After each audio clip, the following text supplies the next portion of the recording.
This is LOA Recon with Good Vibe Coach Jeanette Ma, where we explore the ins and outs of conscious creation to manifest our favorite dreams come true. Let's have some fun together.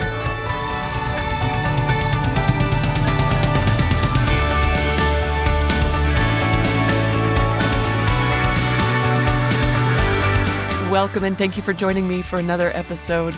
I've got a surprise guest in the recording studio with me, aka my master closet. Hopefully you won't even hear a peep from her.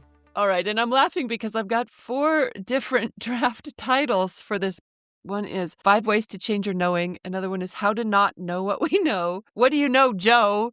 And When You Know Too Much to Let Your Dream Come True. I don't know what it's going to end up being, but let's find out together. Look, we don't need Abraham to tell us that our biggest handicap to creating what we want is our awareness that it isn't here yet. But Abraham does remind us that all the time, how often that trips us up. Because when we know how things are, and that knowing is not in alignment with what we want, that serves as an incredibly powerful instruction to universe that it cannot buck. When we say it's not here, it's not happening, it's not working, that's all it can be. So sometimes the trickiest thing to manifesting what we want is to not know what we know about it not being here yet. So how do we do that? How do we change what we know when we know it so hard? How are we supposed to forget or pretend or stop thinking about the thing that we really want? I got a couple of ideas. Let's talk about 5 ways we might do that. The first one is to know something else. When it is really hard to stop knowing what you know, try just not knowing it constantly, for now at least. Take a break from knowing it by thinking about something else for a minute. You can just relax your brain about that specific subject, meaning just know something else for right now. That can be a super savvy move. Turn your attention to anything else that's more favorable or positive to know. I mean, you know how to give it a rest, right? You've done it before. There have been times you've just been so tired of turning the problem over this way and that you just stop thinking about it. You put it down for a minute. Oh, there's a great song for that. Oh, it's called Put It Down by Mike Doty. Whoa, I really, really like it. For example, if we were on the subject of money and say someone really couldn't stop knowing their state of crippling debt, instead maybe they could know that they feel pretty good in their body today.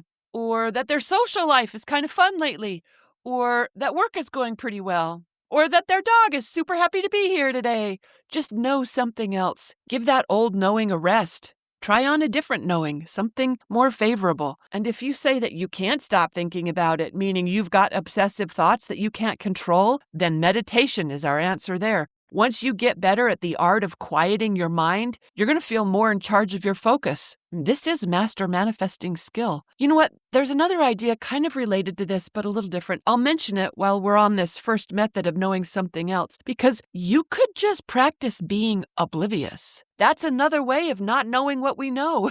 And don't pretend you can't do that, because we've all done it before.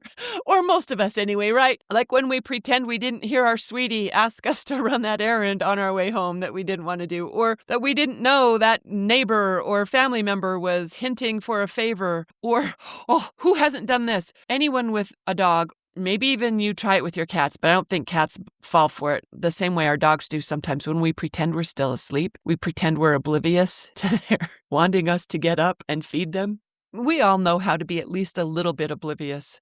Sometimes we're better at it than others, and it might seem like, by definition, oblivious isn't something that you can pretend, but you can try. It's just another way to relax your attention off of what isn't helping you to know so much. And so many times that's all that we need, just to stop thinking about it for a minute in order to create an opening for it to manifest. Okay, our second method of how to stop knowing what we know that is blocking our manifestation. You know what? This one requires a little humility or willingness to be vulnerable, but if your ego can handle that, this one can work like a gem. I'm talking about being willing to be wrong. I mean, are you absolutely 100% positive that the money isn't on its way? Can you be completely certain that your body isn't healing right this very second in ways you can't yet see or measure? Just see if you can conjure up a little doubt about the subject when your rigid knowing is blocking your desired manifestation. It's a little softer than asking you to deny reality. It's just an invitation to consider that maybe you don't know as much as you think you do, because, after all, you've been wrong before, right? I mean, how many things did you think you knew that you turned out to be wrong about? There are plenty of them, right? Maybe this could be in that category. There's a mantra I like for this method that goes, I could be wrong. I have used that one a lot. I could be wrong. Or even something that starts with, what if? What if I missed something? What if it's happening right now? What if it's easier than I thought? This method is just basically where you decide maybe you're not as smart as you think you are, or you don't know as much as you think you know. If you've got a good relationship with curiosity and wonder, that can come in really handy here. Or the beginner's mind. Even just asking the question, what if I didn't know what I think I know? How would I feel or what would I think then? Or just play around with whatever idea helps you consider that you might not be as right as you think you are. Okay, here's the third way to not know so much. Actually, this one is a knowing so much. We're just playing with the timing of it. We're knowing the future version now. It's to know it in advance. We don't need reality to confirm what we already know. What we know for sure is, and then just take yourself there to the parallel reality where what you want is already so. Remember how they teach in multiple worlds interpretation from quantum physics where everything that could happen is happening and it's all happening now?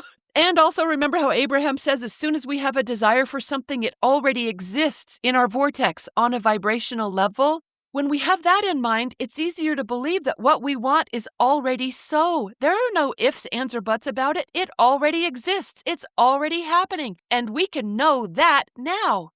When we know that version of reality, instead of the one that's just a reflection of our old thoughts, our old instructions, that allows the new one to catch up soon enough when we shift our focus in this way.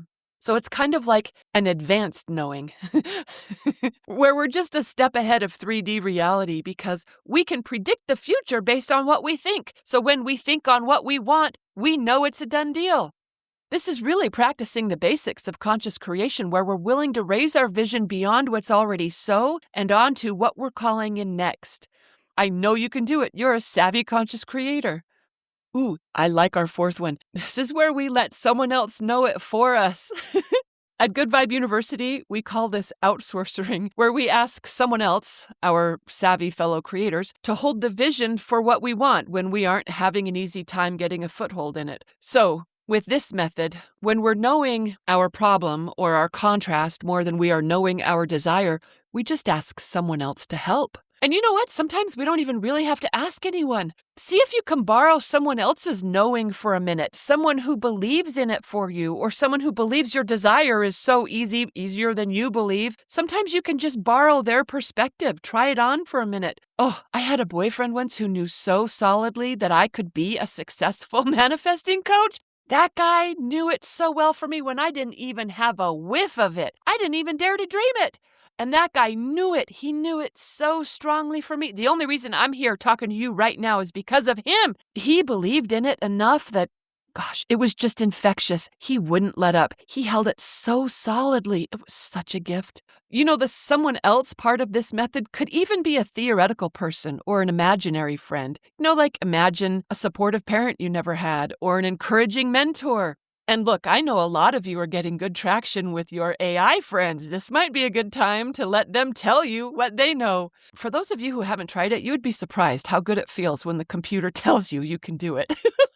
Having said that, there is already someone who always believes in your dreams come true. That's your higher self, or your inner being, as Abraham calls it. Remember that your higher self always knows, always believes, never lets up.